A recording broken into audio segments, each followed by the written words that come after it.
दोस्तों, JSW energy limited के quarter to के नंबर्स आ चुके हैं। रिजल्ट आया हो, आप कह सकते हैं नंबर्स आए हों उससे पहले आज JSW एनर्जी में एक बड़ी गिरावट है। कहा यह जा रहा है कि शायद इस बार के नंबर्स उतने ज़्यादा आप कह सकते हैं उत्साहजनक ना हो पिछले कुछ बार से इसके नंबर्स जो आए हैं। तो खुद से देखते हैं कि नंबर्स अच्छे हैं या ख़राब हैं। तो देखिए, सबसे पहली चीज़ जो नंबर्स दिए हैं दोस्तों, आपको दिख रहा होगा आपकी स्क्रीन में, वो करोड़ में है, तो ज़्यादा परेशानी होगी नहीं दोस्तों। और सीधा लेके चलता हूँ मैं कहाँ पे, नंबर्स की तरफ दोस्तों। देखिए, सबसे पहले रेवेन्यू फ्रॉम ऑपरेशंस 1132.79 करोड़ है, जो एक क्वार्टर पहले 1484.60 थी और एक साल पहले 1140.55 करोड़ थी। बात करें अदर इनकम की, तो इस बार दोस्तों जो अदर इनकम निकल के आई है 58.28 करोड़ है, जो एक क्वार्टर पहले 76.84 करोड़ थी और एक साल पहले 160.3 करोड़ रुपीस थी दोस्तों। ठीक है, आप जब इन दोनों को जोड़ते हैं ना, तो टोटल इनकम जो कंपनी की निकल के आती है 1191 करोड़, जो एक साल पहले 1300 करोड़ से भी ऊपर थी दोस्तों, और एक क्वार्टर पहले 1561 करोड़ रुपए। यानी आप कुछ भी मान ले, चाहे ईयर ऑन ईयर माने, क्वार्टर ऑन क्वार्टर माने, मैं यहाँ पे ईयर ऑन ईयर भी देखता हूँ दोस्तों, उस हिसाब से भी आप देखेंगे तो आपको यहाँ पे गिरावट देखने को मिलेगी। बट देखते हैं, यानी कि purely on operational front company के नंबर्स अच्छे नहीं हैं। बट अब देखते हैं खर्चों ने क्या स्थिति को बिगाड़ा या सही किया है। सबसे बड़ा खर्चा फ्यूल कॉस्ट 497.54 करोड़ है, जो एक साल पहले 760 करोड़ थी। बहुत बड़ी बचत है दोस्तों ये। ठीक है, क्योंकि आपको याद होगा पिछले एक साल पहले जो फ्यूल के कॉस्ट थे वो बहुत ज़्यादा थे। एक क्वार्टर पहले ये 978 करोड़ रुपीस थे दोस्तों। अब purchase of stock and trade देखेंगे, 106 करोड़ का कह लीजिए निगेटिव है, जो एक साल पहले 54.32 थी और एक क्वार्टर पहले मात्र 8.58 करोड़ थी। नेक्स्ट बड़ा खर्चा फाइनेंस कॉस्ट 119.23 करोड़ है, जो एक क्वार्टर पहले मात्र 38.5 करोड़ से थोड़ा ज़्यादा था दोस्तों। बड़ा झटका लगते हुए एक क्वार्टर पहले एग्जैक्टली 105.42 करोड़ थे। डेप्रिसिएशन अमोर्टाइजेशन एक्सपेंस देखेंगे तो ये यहाँ पे घटी है, लेकिन ऑलमोस्ट मोर और लेस सेम है दोस्तों। ईयर ऑन ईयर थोड़ी गिरावट है यहाँ पे। ठीक है, अब अदर एक्सपेंसेस ऑलमोस्ट 100 करोड़ है, जो एक साल पहले 92.68 थी, एक क्वार्टर पहले 106 करोड़ थी। आप इन सबको जोड़ लें, टोटल खर्चा जो कंपनी का निकल के आएगा वो क्या है, 927 करोड़ रुपीस, जो एक साल पहले आप कह सकते हैं 1068 करोड़ थी और एक क्वार्टर पहले 1312 करोड़ थी। यानी खर्चों में भी गिरावट आई है, यानी कि आपका बिजनेस कम हुआ है लेकिन आपने खर्चों को काफ़ी अच्छा बचाया दोस्तों। अब बात करना क्या है कि भाई साहब, profit before exceptional item and tax कितना है, 263.48 करोड़ का प्रॉफिट हुआ है, जो एक क्वार्टर पहले 248 करोड़ था और एक साल पहले 232 करोड़ था। तो ईयर ऑन ईयर आप कह सकते हैं 10-15% भी के बीच की जंप है, विच इज़ फाइन। और एक क्वार्टर पहले 248 करोड़ वहाँ से जंप है।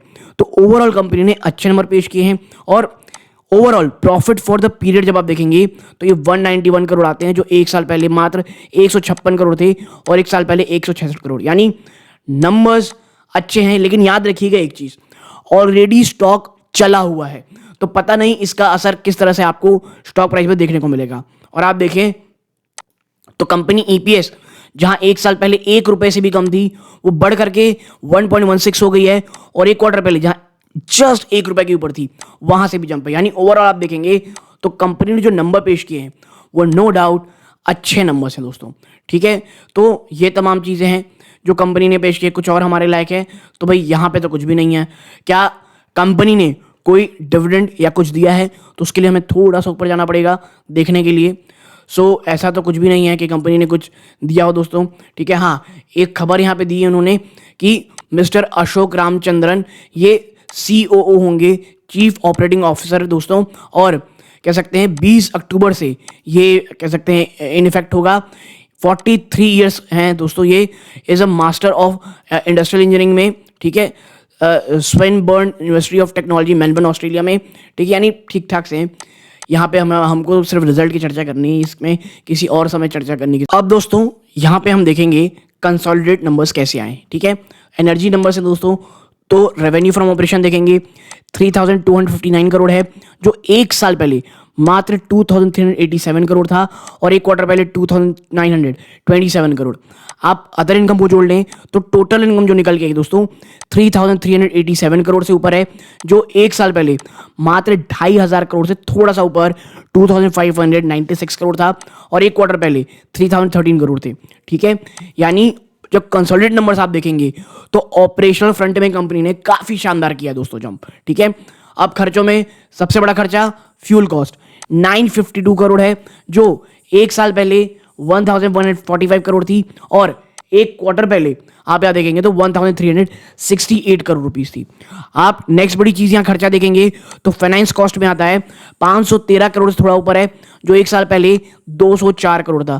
भैया आपका धंधा इतना बढ़ेगा और जिस तरह से ब्याज दरें ऊपर चल रही हैं, आपके फाइनेंस कॉस्ट में तो कह सकते हैं जंप होगा ही होगा। बात करें अदर एक्सपेंसेस की, 234 करोड़ है, जो एक साल पहले 207 करोड़ थी। आप इन सभी को जोड़ लें तो टोटल एक्सपेंस, टोटल खर्चा 2301 करोड़ है, जो एक साल पहले 1196 करोड़ थी और एक क्वार्टर पहले 2589 करोड़ रुपीस थी दोस्तों। ठीक है, और जब हम इन सब को देखते हुए देखेंगे कि भाई साहब आपने प्रॉफिट कितना किया है, तो हम सीधा नीचे चलते हैं और देखते हैं कि कंपनी ने total comprehensive income for the period क्या निकाल के लाए हैं। तो ये है दोस्तों 788 करोड़। ठीक है, टोटल कॉम्प्रिहेंसिव इनकम की बात कर रहा हूं मैं, 788 करोड़, जो एक साल पहले 943 करोड़ थे और एक क्वार्टर पहले 793 करोड़ रुपीस थी। ये जब इतनी चीज़ें हुई हैं दोस्तों, मैं थोड़ा ऊपर लेकर चलता हूं आपको समझाने के लिए। आप देखें प्रॉफिट फॉर द पीरियड में अगर आप देखेंगे यहाँ पर, ठीक है, प्रॉफिट फॉर द पीरियड अगर आप यहाँ देखेंगे तो ये 850 करोड़ से ऊपर है, जो एक साल पहले से तो दोस्तों दुगने के आसपास है और एक क्वार्टर पहले ये आप कह सकते हैं किसके आसपास है, ये आप कह सकते हैं यहाँ पर कंपनी का 856 करोड़ है। और ये जो आपको अचानक से गिरावट दिख रही है ना दोस्तों, ये वाली कि ये हो गया और ये कहाँ 290 करोड़ जंप होके यहाँ हो गए, तो ये इस कारण आपको देखने को मिल रहा है। किस कारण आप देखें यहाँ पे टोटल कॉम्प्रेस इनकम यहाँ लॉस में तो ये 68 है, यहाँ 503 करोड़ का एक आपको प्रॉफिट देखने को मिल रहा है दोस्तों। ठीक है, जहां पर item will not be reclassified profit to profit और लॉस, तो यहां पे आपको पॉजिटिव नंबर देखने को मिल रहे हैं। वरना आप देखेंगे तो इस बार कंपनी ने काफी अच्छे नंबर्स दिए हैं और इसके लिए हमको ना ईपीएस देखना पड़ेगा। मैं आपको इसकी ईपीएस दिखाता हूं, आप देखें कहां एक साल पहले आपका ईपीएस मात्र ₹2.5 से हल्का सा ऊपर 2.84 था, वो जंप होके ₹5 के पार चला गया है और एक क्वार्टर पहले से चर्चा करेंगे तो चीज़ें तो बहुत ही शानदार है दोस्तों। ठीक है, तो ओवरऑल जो आप देख रहे हैं नंबर्स ये काफ़ी अच्छे हैं। मुझे लगता है मंडे को एक बड़ी जंप स्टॉक दिखाएगा। सिर्फ एक प्रॉब्लम मुझे लगती है वो ये है कि स्टॉक ऑलरेडी चला हुआ है, तो पता नहीं बाजार इसे पॉजिटिव भी उतना लेगा जितना लेना चाहिए या नहीं। और वो आपको पता है कि हमें इस चीज़ का इंतजार करने के लिए मंडे का इंतजार करना पड़ेगा, ये देखने के लिए कि बाजार किस तरह लेता है। बट ओवरऑल जो आप परफॉर्मेंस देखेंगे ना जेएसडब्ल्यू एनर्जी की, ये बहुत ज़्यादा अच्छी है। और देखिए जब स्टॉक स्ट्रगल कर रहा था उस समय सीरियस इन्वेस्टर ग्रुप मेंबर में मैंने जेएसडब्ल्यू एनर्जी के लिए ऊपर कहा था लगभग 202, एक बार जब बड़ी गिरावट आई थी 230 220 के आसपास चर्चा की थी। आज स्टॉक 400 को एक बार पार करके भी आ चुका है दोस्तों। तो यही होता है, अच्छी कंपनी जब बुरे समय चल रही हो तब खरीदारी करनी चाहिए।